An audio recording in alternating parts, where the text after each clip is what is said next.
Stop and think for a second. Just think for a minute, really think.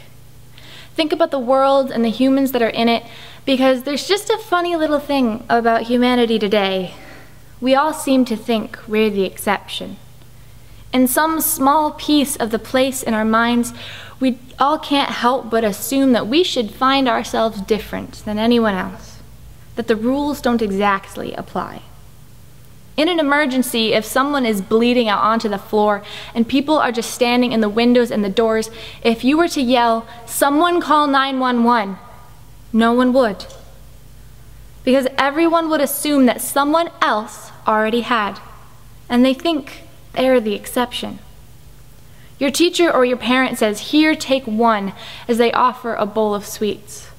And there's always that one person who takes 2 or 3, and they think they're the exception. Someone says that you can't get an entire essay done in one night, and there's always 3 or 4 people who try and do it right then. They think they're the exception. Or when you're in a theater and the screen lights up to tell you to turn off your phone, and 4 or 5 people decide to just leave it alone because they think they're the exception. Sitting in class when the teacher says to be silent, stop talking, and 5 or 6 people don't listen, keep squawking because they think they're always the exception.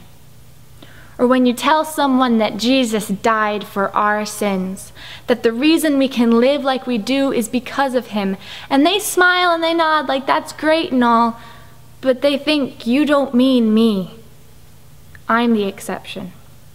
They think that doesn't apply.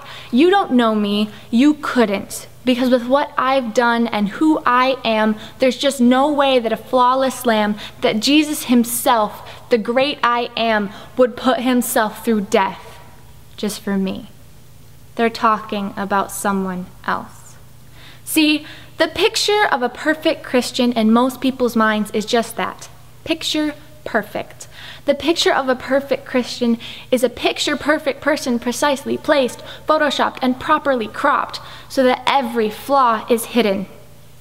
Because when you accept Christ into your heart, when you get baptized, you are a new person. A new, whole person who has repented from their ways and will never commit another sin again, because that's not what Christians do. That's not how Christians act. We're the example. We're the exception. People are constantly given the task, be like Jesus, follow Jesus, preach what Jesus preached. We even had little rubber bracelets that said WWJD. What would Jesus do? Well, Jesus was perfect, so we must be perfect. And don't let anyone know that you're not, because that's not what Christians do. That's not who Christians are.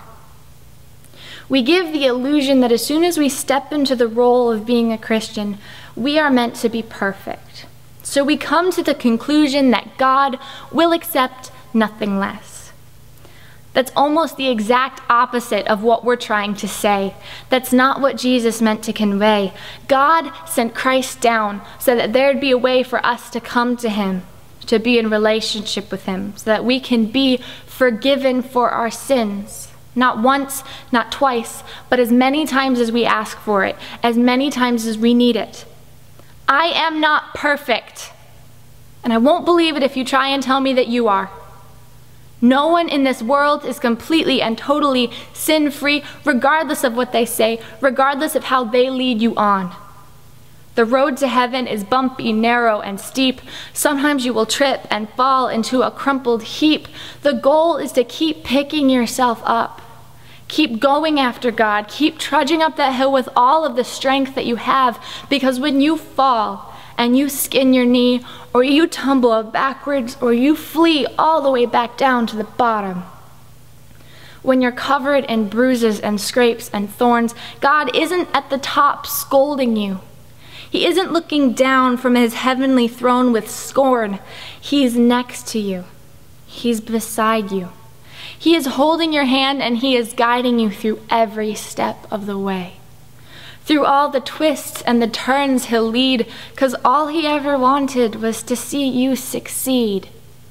And sometimes when you fall, you'll just want to give in, not get up at all, and just stay there. The enemy will try and convince you that you can't do it. You can't reach where you're supposed to, because you're just not good enough. You can't get through it. That God didn't send Jesus down for you. He sent him to save someone more qualified, someone more adequate, acceptable, perfect through and through. I'm here to tell you that the devil is wrong. He did it for you. It was you all along. It was you Jesus gave his life to save. And there's not a single second where he regrets that day, because you are loved and you are worth it. You, as you are now, broken and battered and full of sin, you are not beyond repair. You are not the exception. There was only ever one exception: Jesus Christ, regardless of perception.